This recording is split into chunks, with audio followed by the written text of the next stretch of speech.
Okay, so this is the second attempt at this note.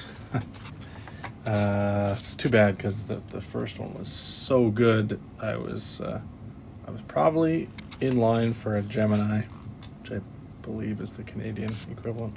Anyway, uh, so going back to, I'll just go over it again. So the Consumer Price Index is the how we measure inflation in Canada, and inflation is basically the rise in prices or year over year. So let's say you have, a loaf of bread is you can buy it for $2 this year, and next year it's $2.05. The inflation on that bread is 5 cents, right? So that happens in products all the time. Deflation can happen and is actually more worrisome to economists, but not going to worry about that because for the most part, inflation is what's happening, and it's because every year things become more expensive. Fuel becomes more expensive, so transport costs, the products that it takes to make another good, it's going to be expensive. So like wheat or something for bread. Maybe wages rise. There's all sorts of things that can go into it and make it more expensive. So in Canada and other places, what they use is something called the Consumer Price Index. And the Consumer Price Index, what it does is it is a basket of goods that you're going to look into, but it's a basket of goods that is separated into 8 categories, and those categories are measured every year, and they are then the price of those categories. The goods in those categories are then measured against the year prior.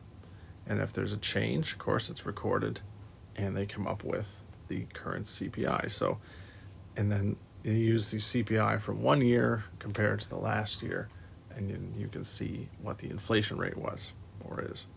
So, as an example, right? So it's CPI in year 2, the CPI in year minus CPI in year 1 divided by CPI in year 1 times 100. So if you had, let's say that last year, 2020 was CPI was 200, and CPI in 2021 is 211. You'd take 211 minus 200 divided by 200, and you'd get 5.5%, which means that the inflation rate for that year was 5.5%, which is high. And for Canada, the target rate, as I have up here, for inflation is under 3%. If it goes over 3%, then they start to do a bunch of other things to try and get that interest rate down. It has been around 2.2, 2.9, 2.6, 1 point something. Hasn't gone over 3 significantly in a while.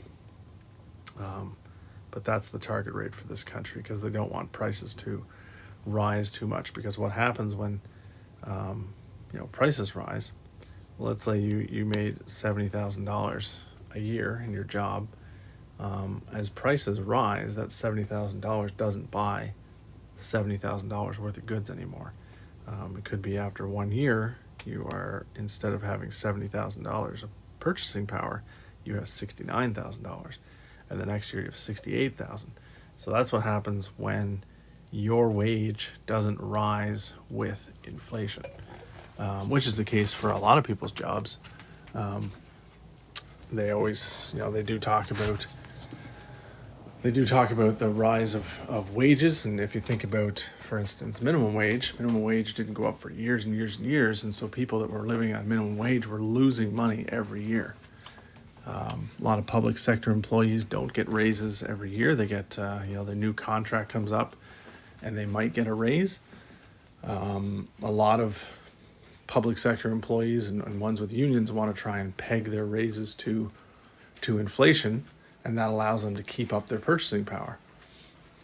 Not a very popular thing in the public because of the wages are paid by public dollars. Anyway, won't get into that argument, but there is obviously there is reason behind certain asks when it comes to negotiations, right? So let's say that you went into negotiations after a 3-year contract, and they offered you an increase in your salary by 1%. Okay, It's not terrible, but 1% means that you're losing. If the inflation rate was 3%, you're losing 2% a year, and you didn't regain the 2% that you had already been previously losing under your last contract. So those things you have to take into account when you're talking about inflation. You talk about wages, is what is the real wage would mean, what is the purchasing power of that number in today's dollars, right? That's why when they do historical things like somebody, some king had so much money and they do convert into today's dollars, because it then gives you an idea of the purchasing power of that person's wealth today. Okay, so, and you can see from the cartoons here, right? So the consumer basket, they're stretching it out to try and last the entire week, because there are some issues with the consumer basket and what it entails. Here, of course, the bottom one is they can't reach the goods because the prices continue to rise relative to wages. So here's what I want you to do. I want you to look up that basket of item categories. So I want you to, so the thing I have bracketed here, as you can see, I did this already, I'm re-recording, but if you look up the basket of items, the categories, I want you to point form them. This is all point form in this bracket. So list what the categories are, okay? Think about what's missing from those categories. What do you use on a daily, yearly, monthly basis that's not included that maybe should be? Okay, what is the definition? How big is a family according to the CPI basket calculations, and what issues come about from that?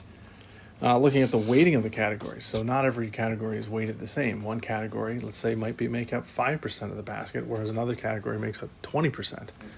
So one category is 4 times the importance to the overall value of the basket. So, take into account that as well. So all that stuff is point form. And then the question you're answering in like half a page paragraph, half a page, overall, what drawbacks does CPI have? So it's a valuable tool, gives us the idea of what, how purchasing power is being affected every year, how expensive it is to live, basically, and that's the value of the calculation. But what are the drawbacks? So that's your half page, and this is going to be submitted via the portfolio tool or by the alternate method that I spelled out earlier. All right, so there is your version 2.